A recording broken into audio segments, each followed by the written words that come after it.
We are almost at the end of this exciting conference, and we are now looking forward to conduct this session with you. The title of our session is a bit different than you can see it on this entrance slide. Our title is Understanding and Enhancing Urban-Rural Networks, Value Chains Assessed, Explored, and Adopted. Arian, you could already start with our presentation, please.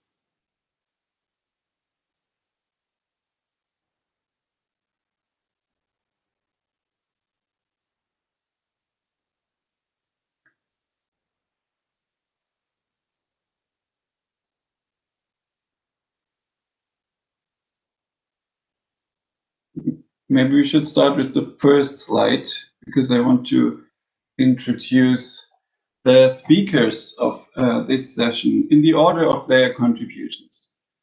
First, it's me, Ludwig Hentschel. I am the local coordinator of Project WERTvoll, working in the municipality of Bennewitz, which is a small village in the project region.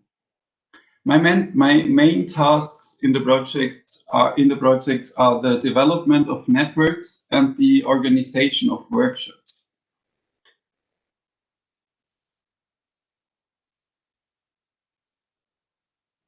The next speaker will be Arian Gülker. He is responsible for the participatory processes in Project WERTvoll. With the Schweisfurth Foundation, he works with local stakeholders in the context of regional food networks. The foundation is rooted in the topics of sustainability, ethical food production, regional food networks, and animal welfare. And last but not least, Dr. Anett Richter. She leads the research group Citizen Science at Thünen Insitute of Biodiversity. She investigates in structures and functions in citizen science and gathers empirical evidence to prove citizen science as a research field beyond a tool for data acquisition. Her research is theory-driven and focuses on the construction of frameworks and conceptual principles based on the generality of citizen science. Currently, Anett is involved in the establishment of citizen science in agricultural landscapes to complement national biodiversity monitoring schemes, and in EU 2020 research project AE for EU, with the focus on agroecology, citizen science, and living labs in agricultural settings. Teaching and supervising next generation scientists, as well as international and diverse collaborations, are important to Anett. Next slide, please. I would like to briefly present to you how we have structured the following session. First, we would like to give you the background to this session. We will give a short presentation of the Project WERTvoll, in which Arian and I work, and in the context of which we have used various participatory methods to examine and strengthen regional value chains. In contribution 1, we will introduce the key questions we have asked ourselves in the project and give an insight into the method of the future workshops. First results from our experience will be presented.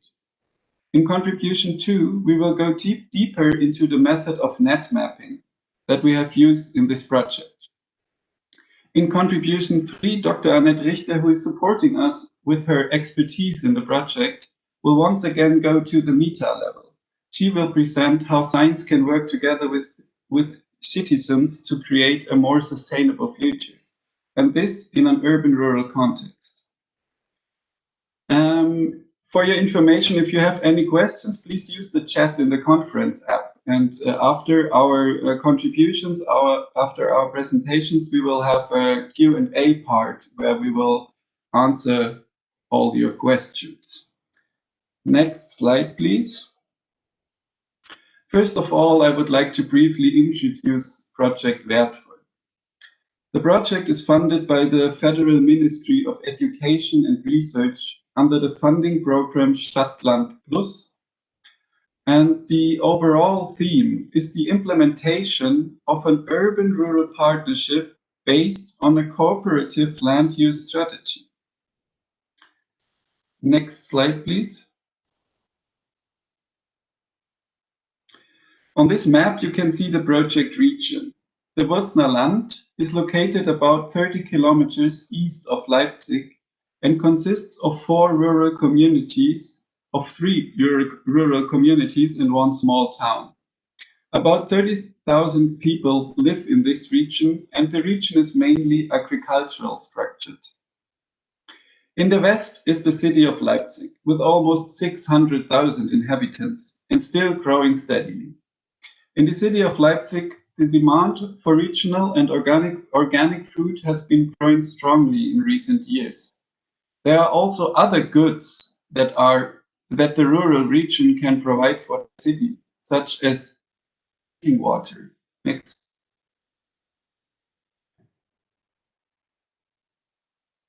On this map, you see important drinking water protection areas. Most of them lie in the project area. The city of Leipzig has an organic farm within the northern protection area for around 25 years to protect the underlying drinking water. One of the aims of our project is to convince more farmers of the benefits of organic farming within the drinking water protection area. Next slide, please. So it is therefore a scientific project that addresses the challenges of climate protection, water protection, and the strengthening of biodiversity. One of the results of Project WERTvoll is the development of regional products. For these products, like bread, onions, potatoes, and so on, the project is looking for marketing strategies. That means the market options need to be analyzed and regional value chains need to be strengthened. We can therefore formulate sub-goals for the project, which are particularly important for this session, because they can be addressed by participatory methods. The project wants to implement a cooperative urban-rural partnership, and within this partnership it wants to examine and strengthen regional value chains. Next slide, please. Given the short time available, it is not possible to explain all the levels the project touches.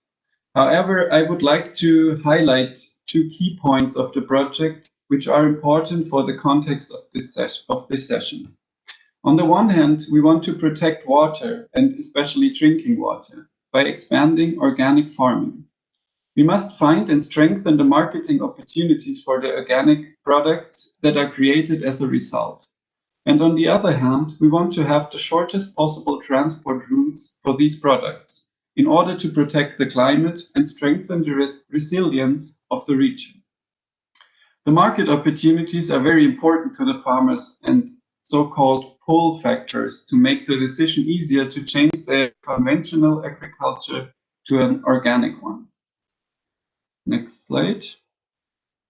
After this brief insight into Project WERTvoll, I would now like to start with contribution 1 and talk about how to establish a basis for regional value chains through participatory formats.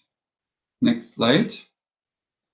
The main questions we are facing are how to implement the basis for regional value chains through participative formats. Second question is, how can we benefit from stakeholders' practical knowledge? And third, how to use participatory methods to bring people together and strengthen their networks. Next slide, please. So if you remember the 2 key points of the project presented, we want to use organic farming and organize the shortest possible transport routes for regional products. This poses the challenge that we have to examine and strengthen regional added value and value chains. To this end, we have identified various tools and methods that we are using. On the one hand, we conduct qualitative and quantitative market analysis. On the other hand, and this is what we want to focus on today, we use participatory methods to make use of practical knowledge and strengthen local networks. Next slide, please. The first participatory method we use to reach our aims are the future workshops. I would like to briefly explain how these workshops work, how and why we decided to use this method, and then present some of the results that we have identified by conducting a future workshop. The future workshops bring people together to discuss their vision of an ideal future and define concrete steps that need to be taken on the way to that future. To this end, 3 rounds of discussions are held. In the first round, the vision phase, wishes and ideas of an ideal future in, let's say, 5 to 15 years are shared. In the second round, the critique phase, the problems of the present are defined. And finally, in the third round, the implementation phase, concrete steps to move from the present into the future are defined, steps that can be directly taken. In autumn of 2019, we held our first future workshop in the small town of Wurzen in the Wurzener Land region. Our ambition for this future workshop was to invite and bring together actors from all areas related to the project. It is important that the stakeholders from the different areas come together to ensure that they jointly recognize the challenges facing the region, what common ideas there are, and how to work together on solutions. Together with the participants, we have embarked on a journey to the year 2030. It requires some imagination on the part of the participants to realize that they are in the future, where their wishes and visions are being fulfilled, and they are now venturing into the past to see how they have mastered the challenges of the past. The actors came from the fields of agriculture, food production, catering, local politics, trade, and so on. Many participants came from Leipzig, and it was very nice to see that they are heading to the rural area to work together on a future for city and rural areas. The theme tables that were worked on were orientated towards the themes of the project, and the areas where we considered relevant in order to move forwards a valuable future where there is a cooperative urban-rural partnership. Due to the variety of topics, it is not easy to summarize in a few words the common vision of the many participants. I would say the participants were concerned that we should establish a cooperative urban-rural partnership under conditions of sustainability. If the corona situation allows, we have already planned the next future workshop for March 2021, this time in the city of Leipzig. Here we would like to analyze and adjust the first results of the concrete work steps. The resulting cooperation and products will be presented. Within the project period until 2023, a large future congress is planned, at which a joint mission statement will be developed and the continuation of the processes that have been started will be planned. As we focus in this session on the establishment of value chains within the project area, I would like to present some of the diverse results from this area. The theme tables that were worked on specifically in the area of added value were trade and out-of-home catering. One of the results developed there is the establishment of an economically viable logistics system for the region. Next slide, please. The results regarding regional added value were very interesting for us. On the one hand, it was important for us to see that people are very interested in a sustainable future. But it also became clear that there are obviously large gaps in the structures around regional value chains and that they need to be built up and strengthened. On these pictures, you can see some impressions of the future workshop. Next slide, please. What we also noticed is that the participants use this format as a platform to get in touch with each other and talk about joint actions and cooperation. It was therefore possible for us to identify stakeholders who were specifically interested in the topics of regionalism and regional value chains. One example is the Falkenhainer Kartoffelkruste, a potato bread which was created when a local baker talked to a potato producer from the region, and they jointly decided to develop a product. I just have to make it a bit darker, sorry. We can therefore say, no, sorry. Yeah, the local baker talked to a potato producer from the region, and they jointly decided to develop and market a regional product. The product is produced and sold in the region and made of local ingredients. With this, we have thus a very specific chain in the project region. We can therefore say that this format, with its idea of vision for the future and the development of concrete work steps, is suitable both for identifying local networks and ideas and for the concrete development. Slide, please.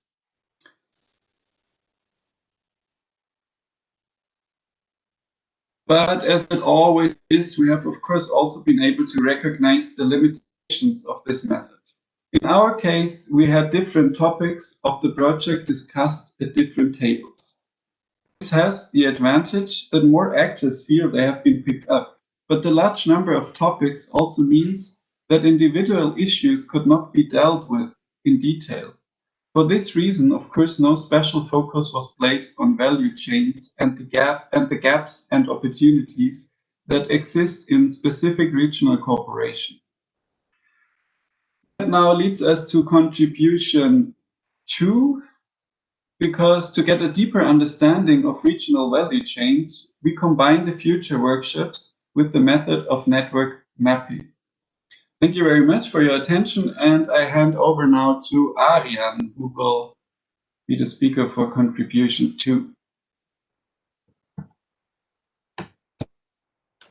Thank you, Ludwig, and hello to everyone. My contribution is understanding value chains using net mapping. I'm going to give a brief overview of the net mapping process and how we have used it in WERTvoll so far.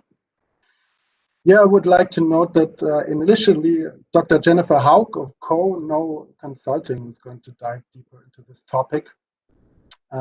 She's an expert in the method. She teaches it and has used it in a number of projects in the past. She's also taught it to us, but unfortunately, she could not make it into the conference this year. Instead, my contribution will be based on practical interim results from our work in WERTvoll. I will first list our requirements for working with stakeholders in WERTvoll, then give a short overview of the net mapping method, and lastly discuss 2 net mappings we held this year and the implications for our project and the urban-rural partnership we're trying to achieve. As Ludwig has said, in the project WERTvoll, we focus on both analyzing and strengthening value chains in Leipzig and the Würzner region. One of our main focuses are regional food value chains. In order to provide pull factors for farmers in the Würzner region and to incentivize converting their businesses from conventional to ecological farming, so one of our main goals in WERTvoll, we aim to find ways for local organic projects to reach the consumers in Leipzig. Next to the coupling of food production with water production protection, regionality is an opportunity for businesses to achieve a higher added value. It is important to say at this point that the Leipzig region, in opposition, for example, to southern parts of Germany, still has comparably small market shares for organic and regional food products. Also, the agricultural structure is defined by large agricultural cooperatives, which are in part a heritage of the GDR. This influences the decision-making processes of these businesses, a point I will get to in a few minutes. The main stakeholder groups we've chosen for our analysis are food producers, food processing companies, and food retail trade specializing in ecological and regional food products. Also, we've looked at the catering system in Leipzig. To achieve regional value chains, existing businesses must be linked and gaps identified with their missing links in businesses. So the aims and leading questions of our stakeholder analysis were, first, to identify key actors in the regional value chains, i.e. the aforementioned producers, food processing companies, and food retailers. Secondly, to analyze if and on which levels these actors are connected. And thirdly, to identify gaps in regional value chains and thereby identify potentials for new ideas.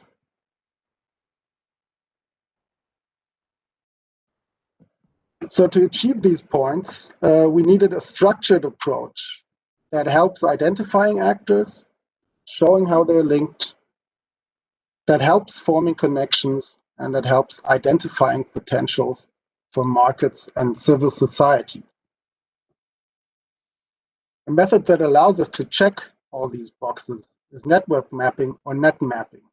It is a simple technique that, by taking place in a group setting, also allows a focused discussion on the networks that are being mapped. It therefore holds the potential to form new connections and cooperations while taking place. The way we use net mapping is a combination of actor mapping, interview, and group discussion. So how does net mapping work? As I've said, the process starts quite simple. Using pen, paper, and post-it notes, we first collect actors using a question. For example, who's currently influencing the supply with food products in the region? Or who is currently influencing the success of regional and organic foods in the Leipzig catering industry?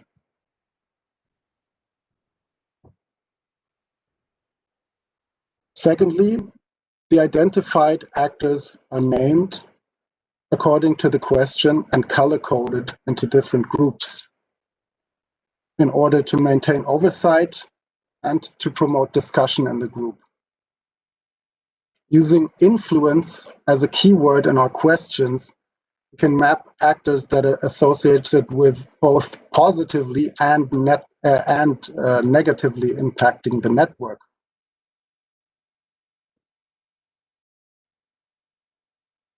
Then we draw links between the actors. Depending on the subject of interest and the connections participants themselves see, these can be, for instance, flow of goods, flow of information, social pressure, and many more. How are the actors linked? This is often a question that also the actors or the participants themselves start to examine in the net mapping sessions. And a fourth step, participants choose the main influencing actors on the map.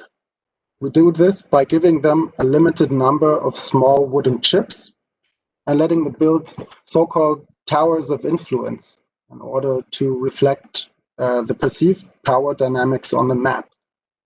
You can see this very well in the picture on the slide.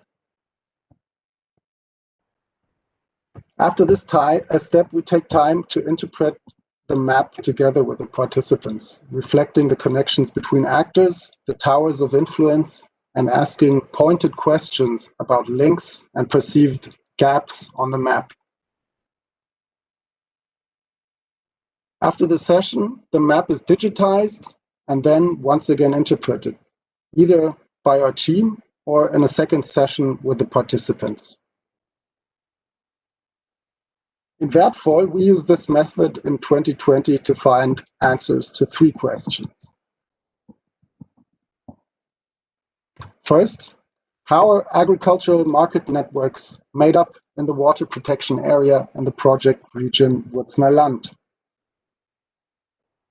Second, how do businesses that already have a regional focus cooperate locally, and who are they tied to?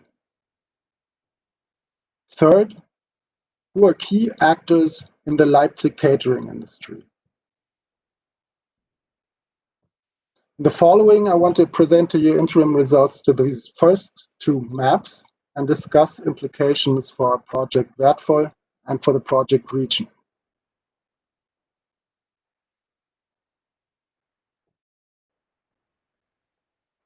The first net map I'm going to discuss is a map we drew with 3 agricultural businesses placed in the water protection area east of Leipzig that Ludwig just showed you. It's located in the project area Würzner Land, and as we have discussed earlier, represents one of our main project goals, aiding farms in transitioning from conventional to organic production in order to protect drinking water. Who participated? 2 of the businesses that participated produce organic foods, while one of them is a conventional producer and is currently being consulted by our partners in the project context. One of the organic farms and the conventional business are linked by the same ownership structure. With this map, we wanted to find out how the value chains in our core project region are structured, which formal or informal regional cooperations exist between the farms and businesses along the value chains, and how organic farms and conventional farms differ in their market partnerships. To find answers to these questions, we prompted the links flow of goods and flow of informations. So what did we find out? What we found was a highly formalized network where businesses mainly communicate via the market.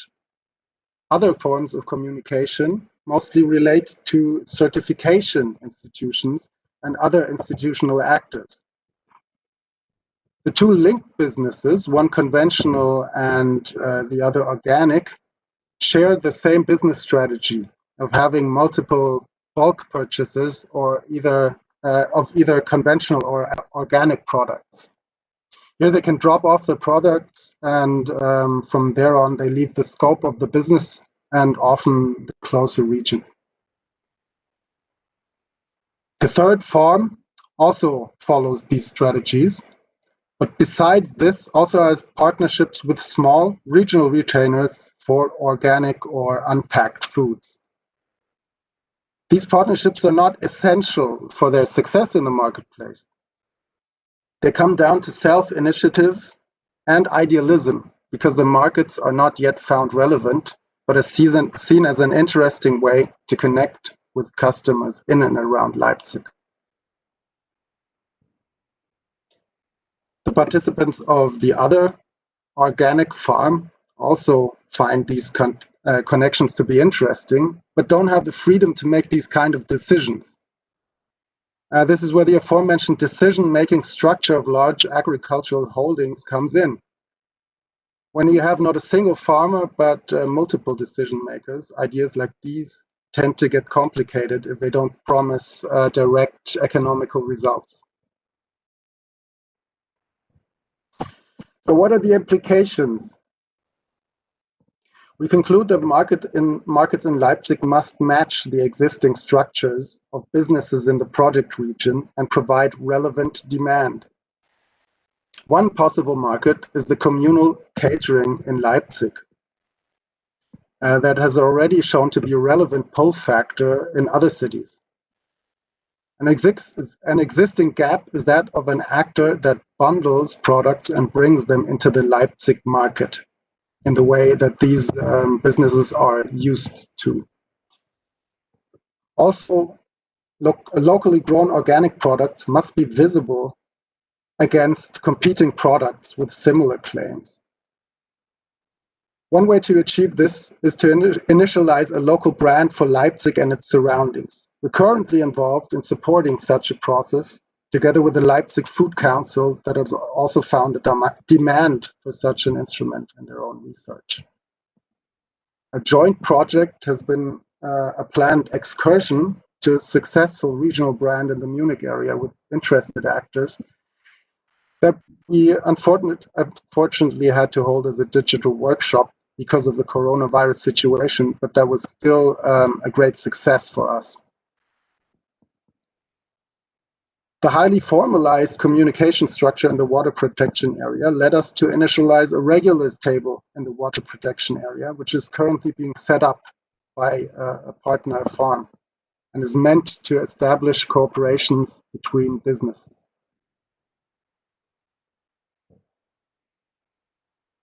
Let's come to the second map. In our second net map, we took a look at farms that are already more strongly involved in marketing locally, but lie outside of the water protection area. How are businesses already involved in marketing products in Leipzig locally connected, and who are their key partners?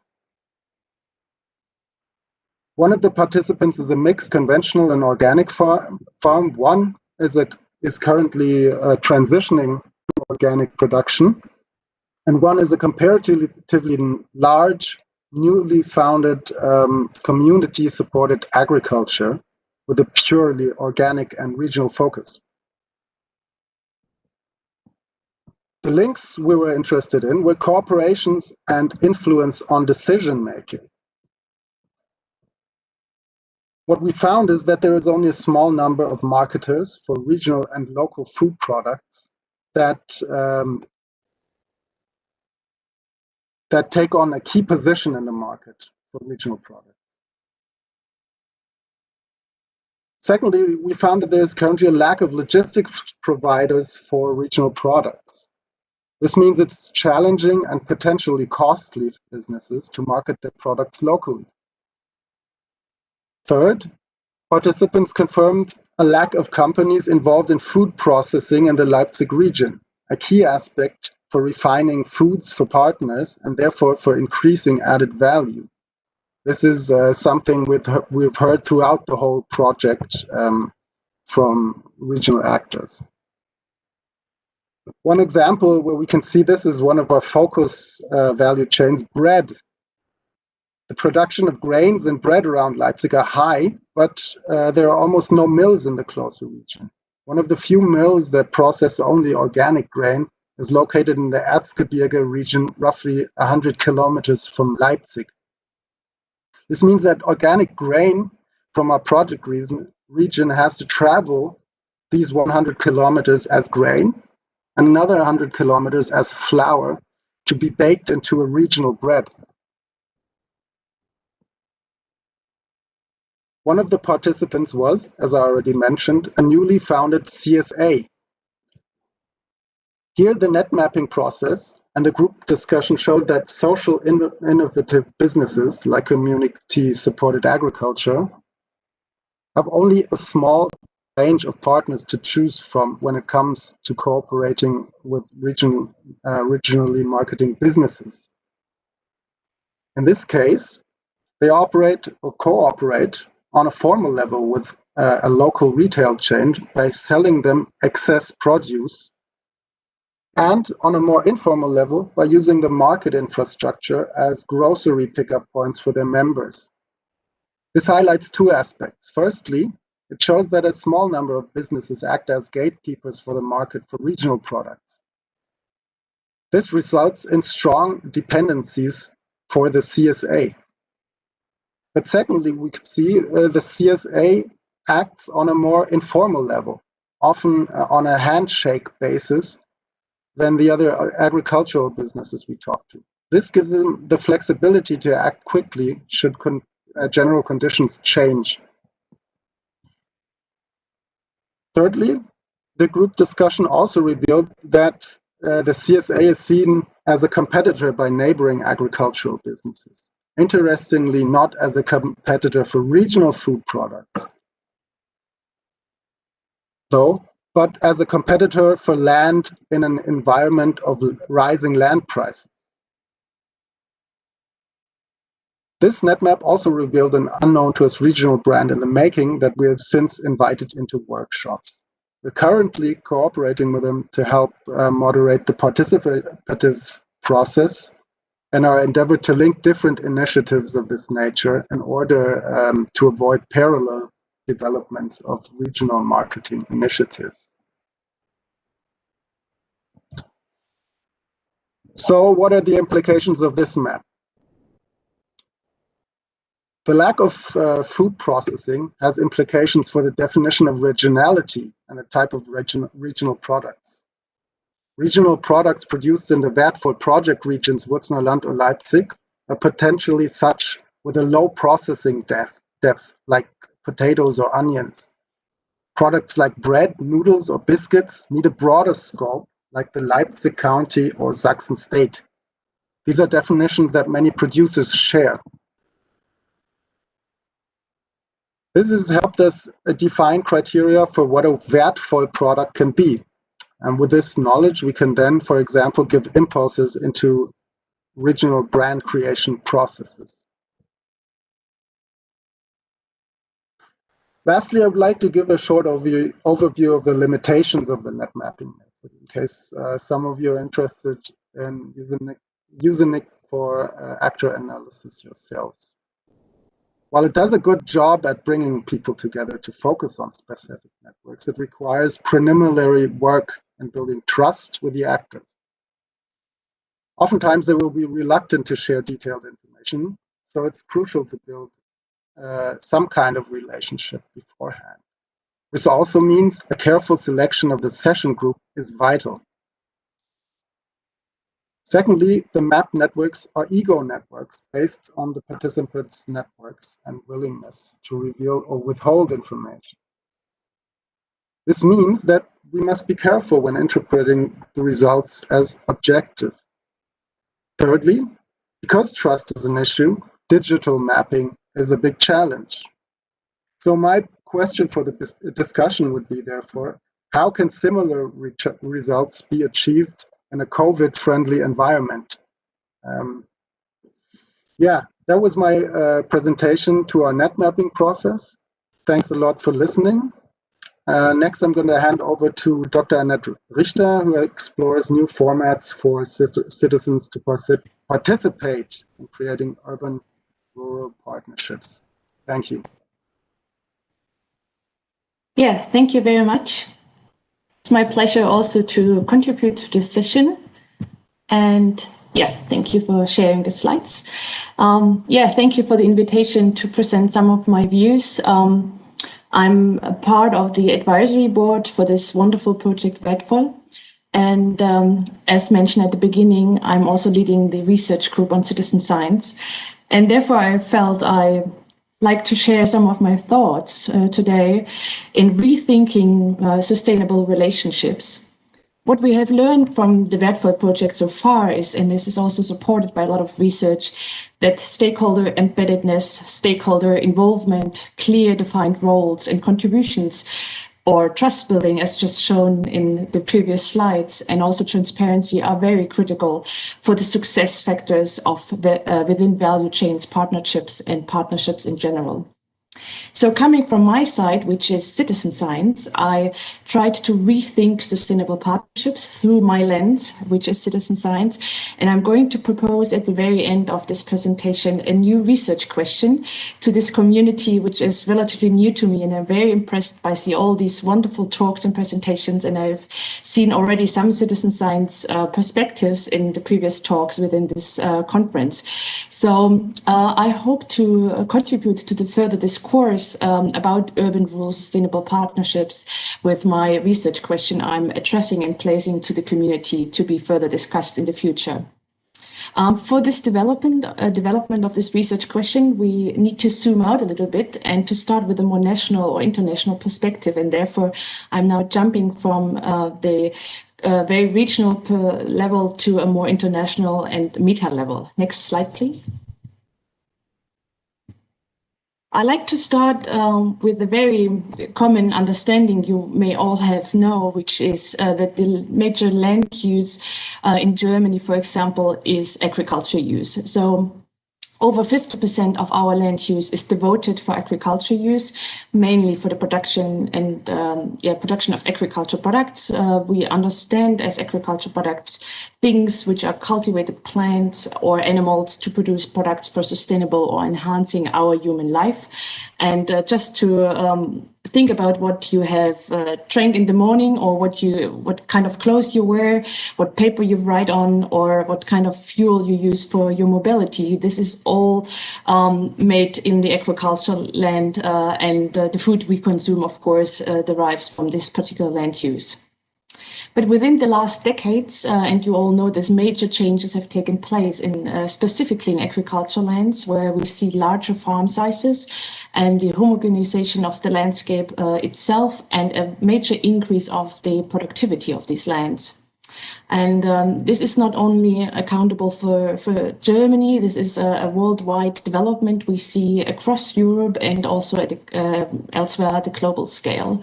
So the proportion of the land used for agriculture and settlement, which is urban, is evident across the globe. Next slide, please. Yeah, just to give you an example, what I mean with the increase of productivity here, I'm citing a paper which was published in 2002 in Nature by Tillman et al.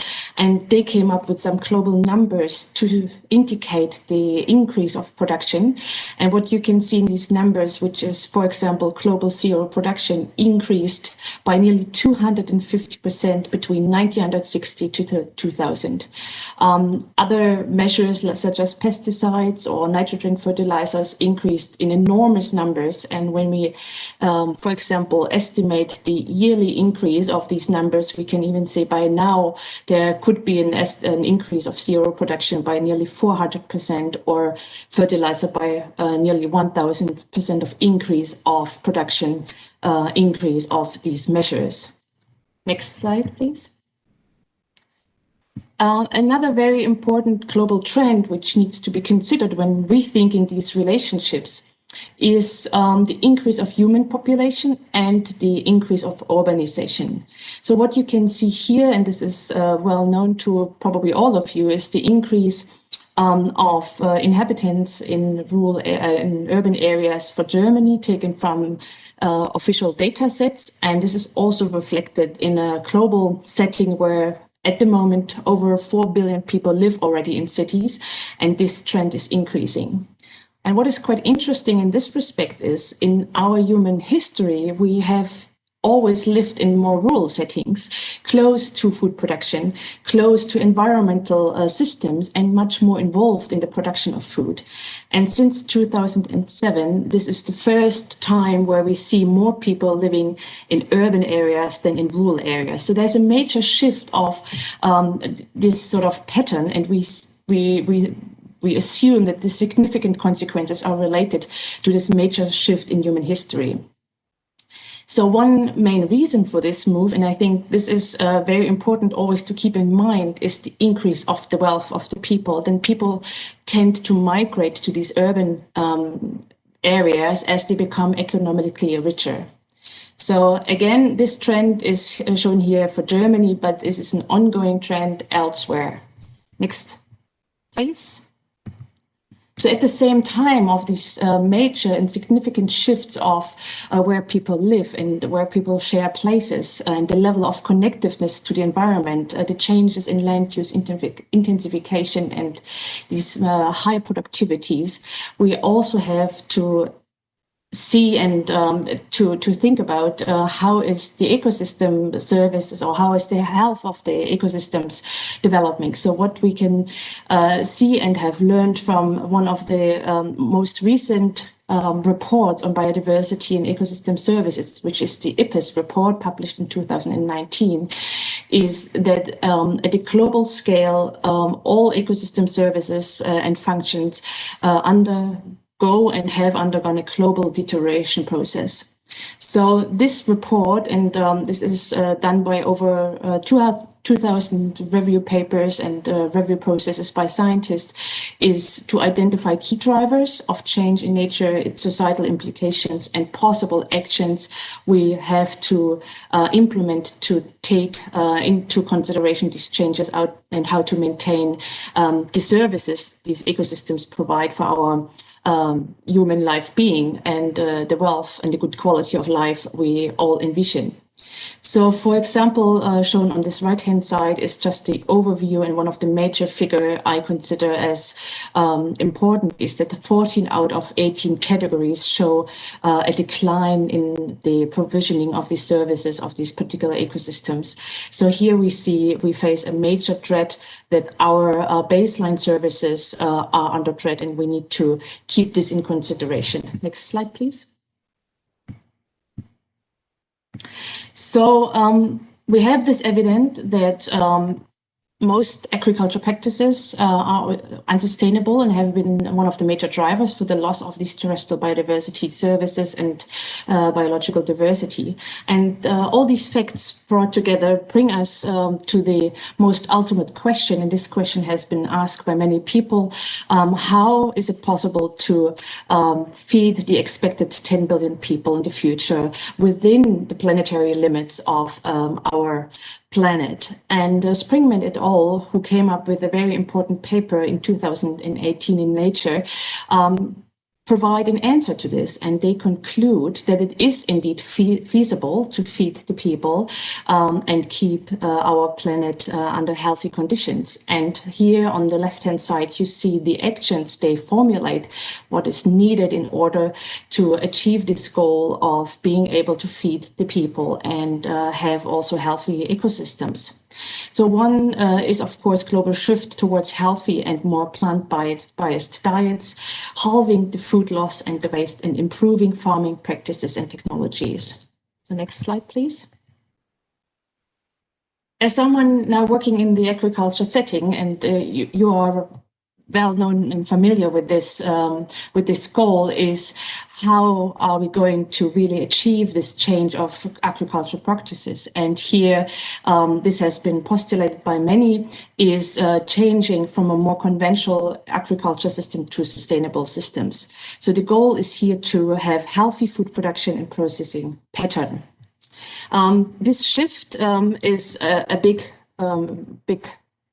challenge for all of us. And what is needed is, of course, a change in stewardship.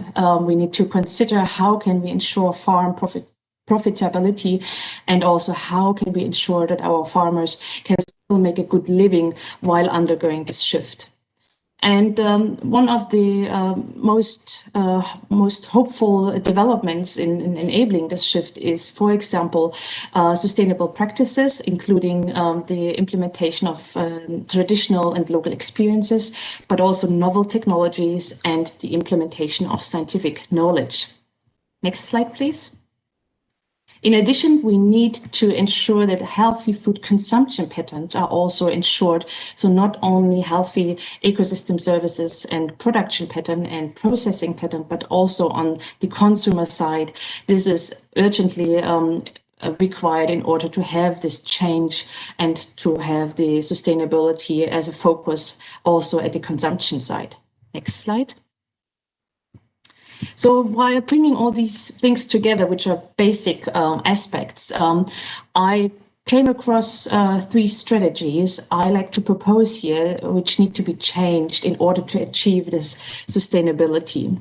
So first, when we think about current strategies, which you see on the left-hand side from a farmer's perspective, we can see that a lot of farming systems implemented and supported by policy is the so-called commodity-oriented strategy, where the producer focuses mainly on costs of production with the overall goal of being the low-cost producer.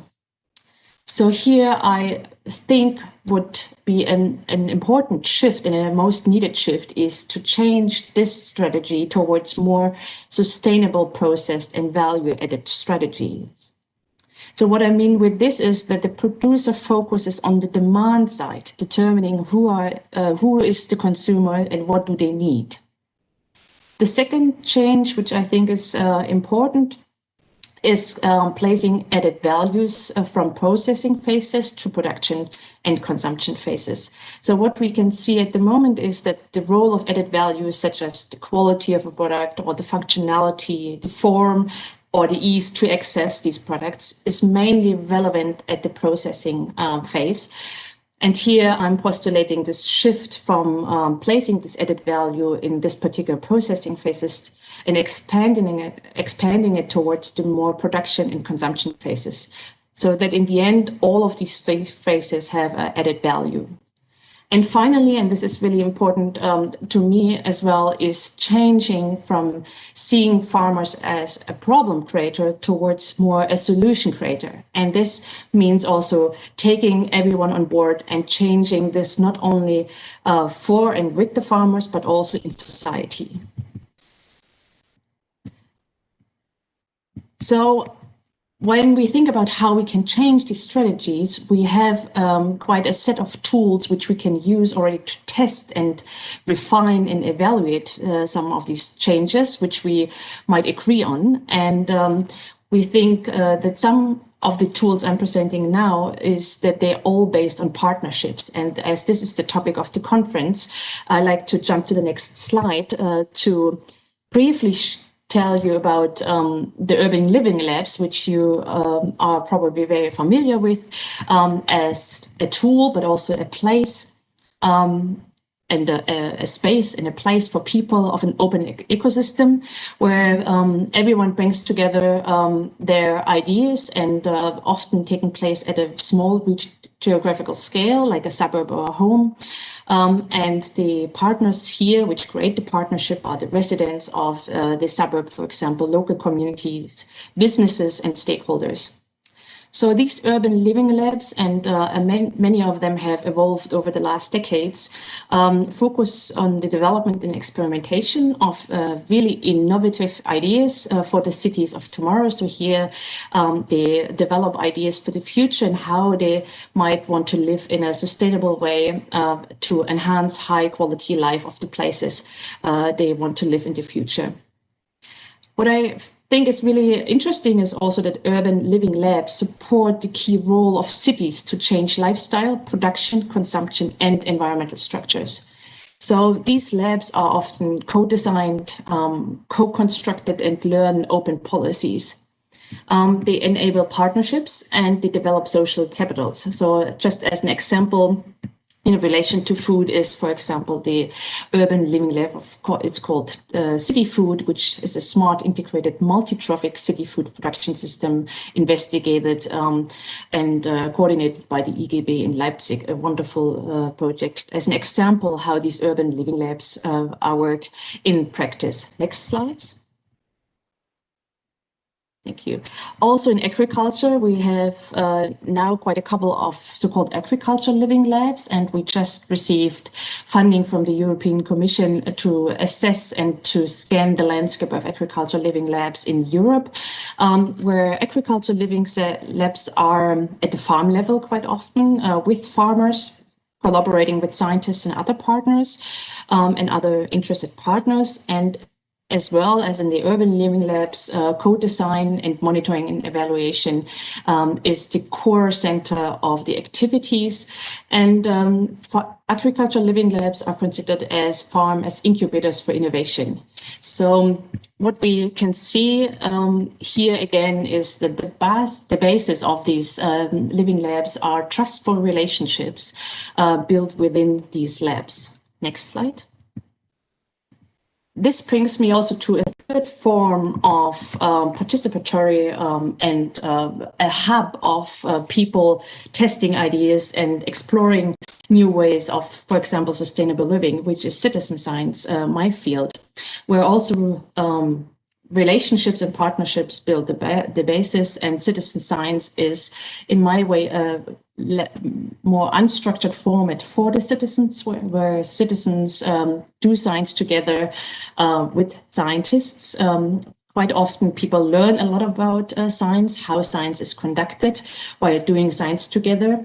And many activities in citizen science at the moment take place in an urban setting where environmental sciences are core activities, such as the monitoring of our nature or biological diversity, where we see many people enjoying these activities and bringing together their interest of, for example, observing species. So what I observe in citizen science, that we have a low entry point, where we have short-term activities such as bird observations on a particular day and so on, or we have long-term programs which require specific expertise to be part. But what we see and what is mostly relevant in this context here is that citizen science is developing towards three principles, which I'm telling you now, which is quality and the quantity of interactions of the people involved. A second principle is the range of diversities. And a third example, the transparency and sustainability. So in citizen science, we often see also a lifelong learning process. And this brings me to the final slide. Next one, please, where I thought in my process of rethinking these relationships that I propose citizen science as an indicator to measure sustainable partnerships. So what we can see that these partnerships exist, but how do we actually monitor or assess these partnerships? And so the idea here, which I'm proposing, is could we use citizen science as an actual indicator for measuring these partnerships in a sustainable way? So in the practice of citizen science, for example, the passion or the fun aspect is one of the major success keys for citizen science. So people enjoy doing citizen science, and this is also the motive to maintain the activities in citizen science. Very often we see in research that people join in long-term citizen science activities because they have a purpose of life through citizen science. They have fun to explore and to learn in the framework, and they feel part of a community. So with this question, I keep open for discussion, and I'm very much looking forward for your feedback. And I hope this community here is open for this rethinking of sustainable relationships. Thank you very much. Yeah, thank you very much, Arian. Thank you very much, Anett, for this really interesting inputs to this topic. So now I would like to ask Mr. Workman, who supports us in this session, if there are any questions from the chat. Right now, I don't see any questions or any comments on the wall of ideas. I would have a question of my own, as I'm being a social geographer and also interested in this topic. I often wonder this, as you said, Ms. Richter, the citizen science aspect is often considered mostly in the urban context or used in the urban context. What experience did you make, or what experience do you have in the rural context, and how do you think can it be integrated in rural context, which will also differentiates maybe from the urban context, which stakeholders should be involved, which maybe, I don't know, communities, social groups should be involved? I think this question. So this is the challenge we are trying to achieve or to address at the moment with establishing citizen science in agricultural landscapes. Indeed, the majority of people participating are coming from the cities, and we also know from studies that, for example, the participants are just willing to travel approximately 15 kilometers away from their home steps to record, for example, species. On the other hand, we have also information that other people invest a lot in their citizen science activity. It really depends on the topic. So, for example, birders have a list of 100 birds they want to see, and if this bird is flying at the moment hundreds of kilometers away, they travel to this place to monitor. In the agriculture context, we have a different situation, which is, of course, we have a lot of stakeholders here, as I said, with the land use. And stakeholders are, of course, are also citizens. But we see that we have to tackle and to approach these people in a different way, because we don't want to put any negative effects on the people who engage voluntarily for citizen science. So, for example, with the farmers, it is really important that when farmers agree to, for example, voluntarily engage in monitoring aspects, they do not receive any benefits or like monetary benefits or negative effects through the engagement. So here we have a very complex situation. We try to tackle this by engaging not only the farmer itself, but, for example, its family. So we widen the view, and we would like to, for example, engage the kids of farmers in activities in my field of biodiversity research, to start with educational aspects and then to lead them more to the science aspect where they learn how to do science. And then in the end, hopefully, they will come up with their own questions about, for example, biodiversity. And then we hope to reconnect with, for example, the farmer, because biodiversity is assessed on their farmlands. So we are really at the beginning to explore the potential of citizen science. And therefore, I thought thinking about citizen science as an indicator rather than just a tool. I mean, we should not lose its potentials as a tool, but having it as an indicator, we can really measure how particular effort, for example, the urban and the agriculture living labs and the relationships develop over time through our initiatives coming from research quite often. And we can measure this through citizen science, for example. And this is a question which has not been asked before, but I would like to discover this with the community. Thank you. Thank you very much. I think, Arian, you also have a question which addresses Anett, right? Yes, I have a question for you, Anett. I thought it was really interesting when you were talking about changing strategies from placing added value in the processing phase to integrating added value also in production and consumption phases. Yeah, we also talk about this in WERTvoll, and I would be really interested in if you have any examples how this could be achieved. Yeah, I refer to this as more like a brainstorming thing where we could think about what does it mean to have an added value? I mean, an added value could be an economical value, but also a social value.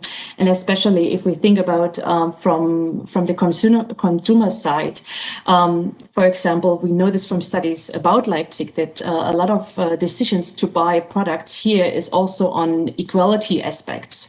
And in other cities might be more an ecological aspect. So these are different kinds of values. And I would like to explore this sort of placing added values in different phases. And this could be done in living labs or in a citizen science project or in other formats which are out there in terms of methods. But I think we need first to think about these different strategies and also to create this vision of which kind of strategies do we want to change or to shift, and then shifting them, of course, together with the stakeholders as you do in WERTvoll.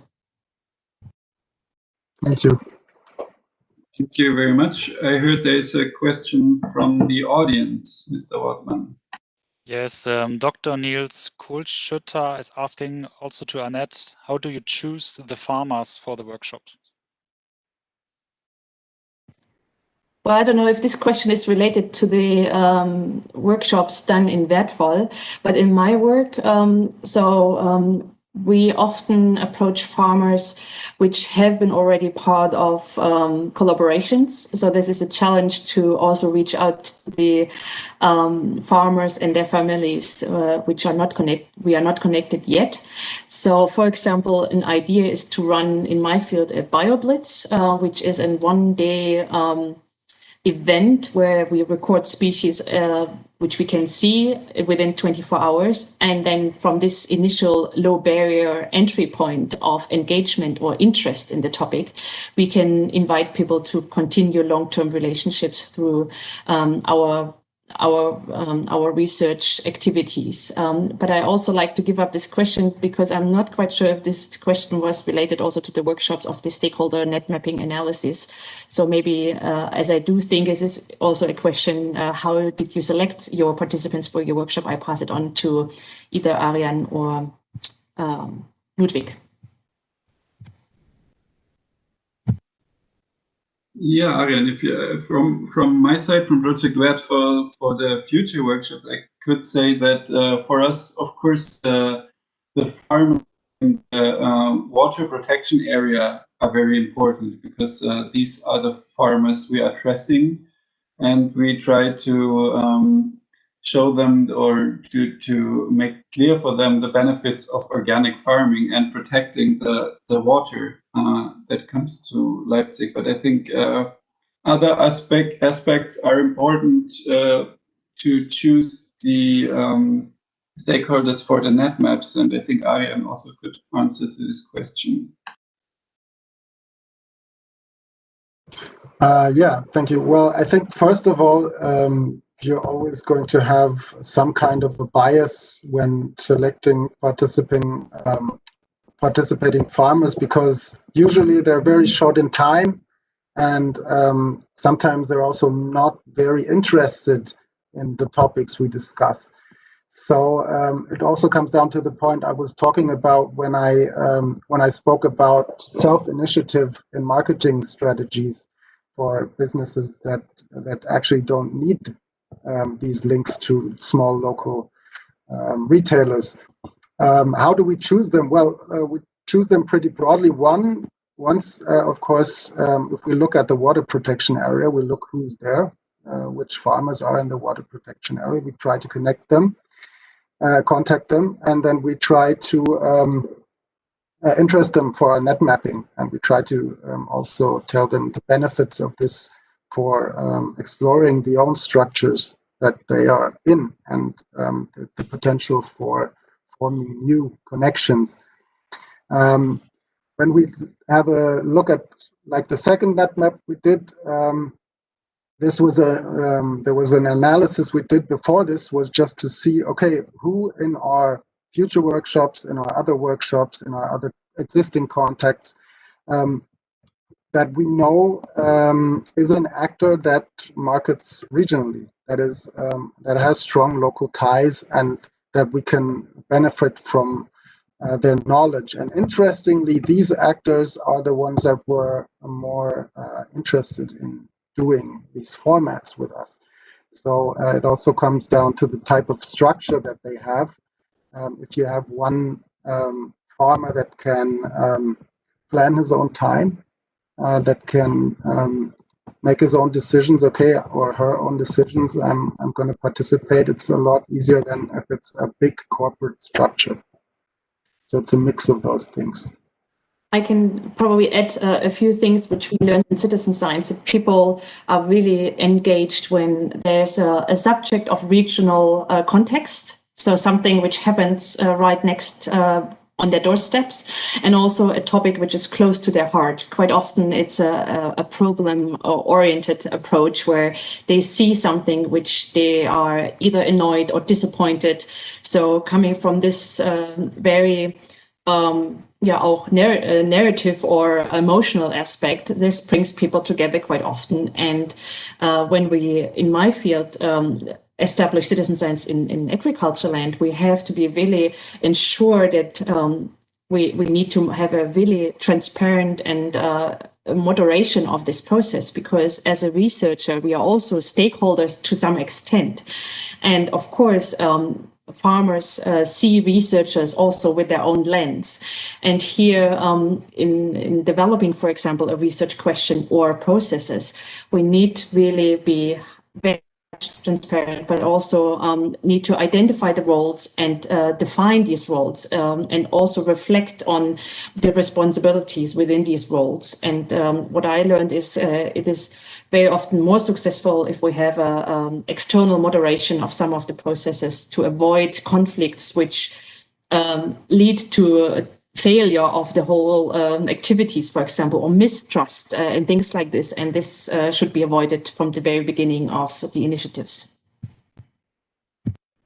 Thank you very much. I would like to ask a question to Arian, because you were talking about towers of influences within the method of net mapping. And I would like to know who are the main influencing actors for the farmers? What did you see there?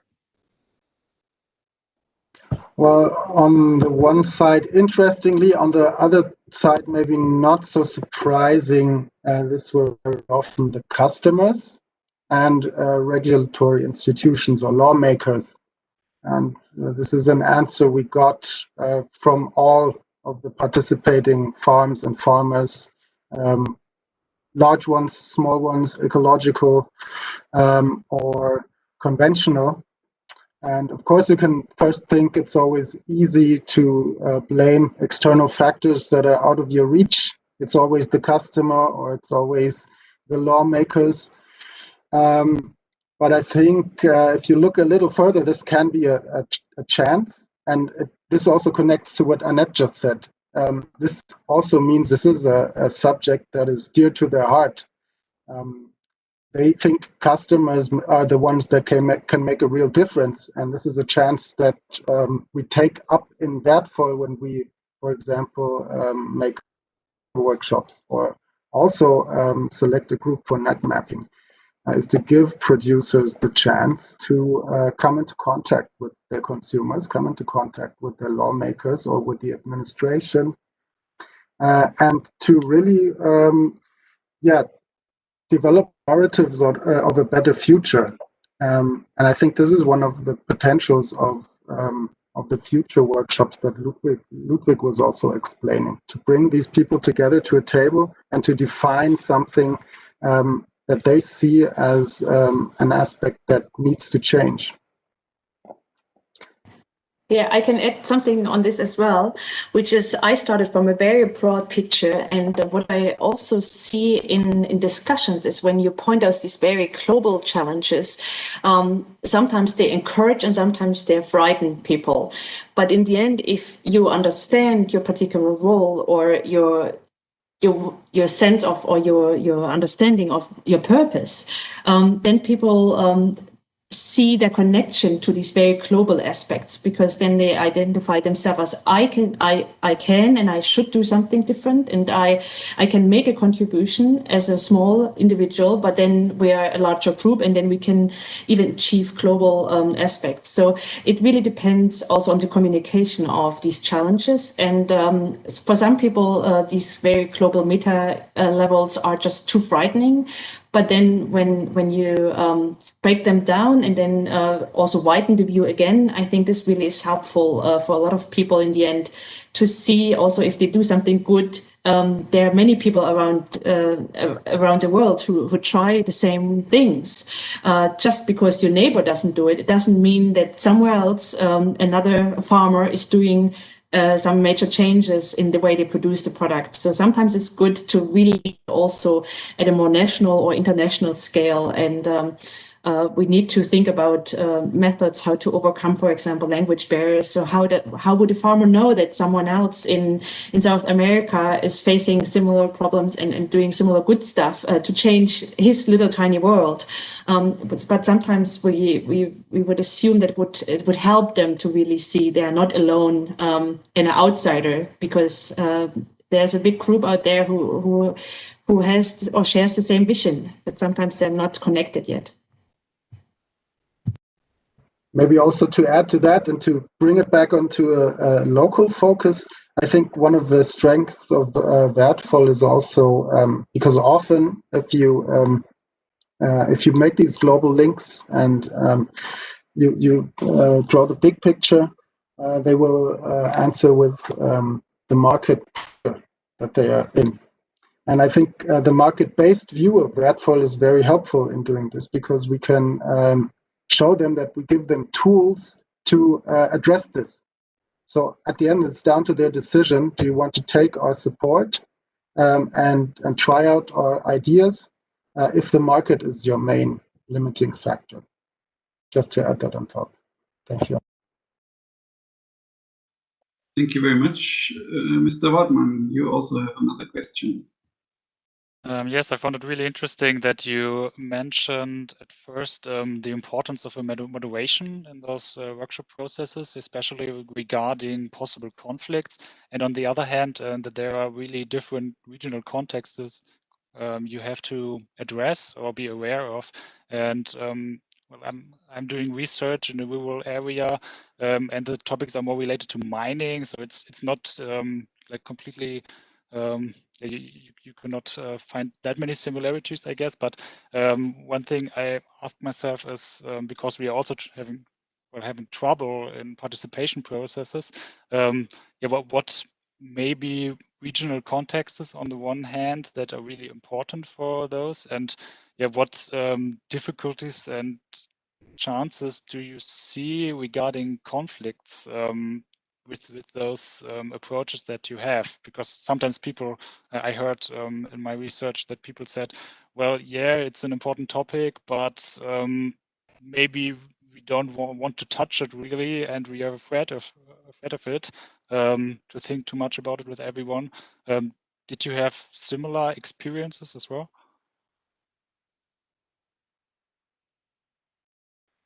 Maybe regarding the WERTvoll workshops and maybe also the 16 slides?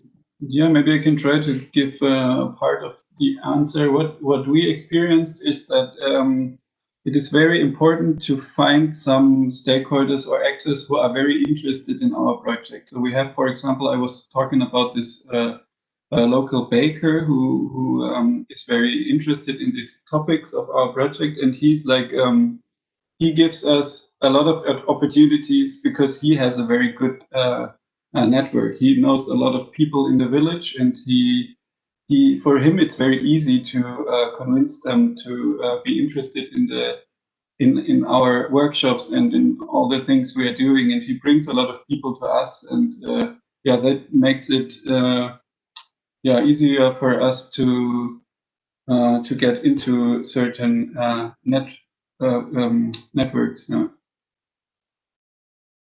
Yeah, I can only add a little bit on this. It really depends about our role. If we are the creator of safe spaces, and if so, how do we create these safe spaces in the first place for ensuring that they're not that the participants have a safe environment, they can really speak up, and then in the end, we might have a question we can address in a more open space. But if you experience these sort of conflicts and insecurity in taking part or speaking out what is your problem or what is your question, then it's up to us really to think about this creation of safe spaces. And this is why it is so important to work also with different disciplines. So, for example, in the past, I worked with environmental psychologists, and it is a great value really to work with a range of scientists from different disciplines. And for me, with working with the environmental psychologist, I started to think how thinking is done in other people, and this helped me, for example, a lot. And also as a team, we created different guidelines and rules how to really not only work together, but also how we work with our stakeholders. So here, I think by teaming up with different disciplines and having this goal of this safe space might be one way forward to get these people more involved.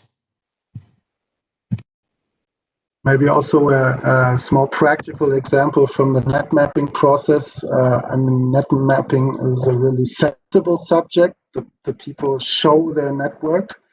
And this is something, for example, one actor that has a really, really broad network, especially also in the catering industry in Leipzig and with regional producers. This just took more than one session to get there for him to really accept that he can trust us. This is the trust building I've talked about, and that we're really interested in ourselves, stakeholders in the region, and that we don't just want to pick up the information, take it, and then maybe even talk to the stakeholders we mapped by ourselves without going through him. So it was really, really important to assure him that we're interested in the subject and bringing it forward, and that we're listening to him and his views. Thank you very much. There's another question coming from the chat. Yes, Frank Wagener is asking, what does developing, negotiating, and implementing on an equal footing mean for very different sized municipal communities? He's not addressing a specific person, so.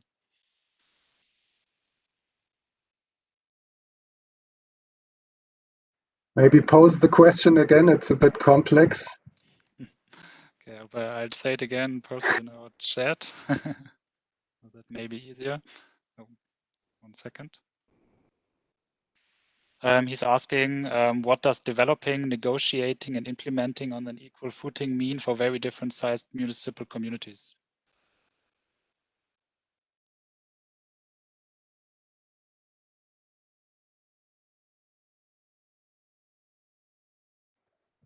It's maybe hard to give a direct answer. I think the way I understand the question is the challenges facing like a small region like the Würzner Land and Leipzig, with maybe also different actors with a different weight in power dynamics or something. And well, I don't know what it means, but I think it means for our process to be sensible in the way that we look on the region, and that we present the actors that take place in the participative process as equal actors, and not like the big players from the cities and the small players from the countryside. And if we look at the dynamics that take place in WERTvoll, where our main factors are water and food production, those are actually the big players, and they're outside of the city, and they supply the city. So I think just taking on this view that it is really a partnership, and that exchange is important. This is all I can say to that question. All right, thank you very much. We have to have a look at the time, because the next program point will be at 1:45 already. So thank you very much, Anett and Arian again. Thank you very much to Lukas Wortmann for supporting us, and thank you for this organization of the whole conference, and that we could be part of it with our session. And I wish you a good rest of the. I wish you a lot of fun with the rest of the conference, and hope you stay healthy.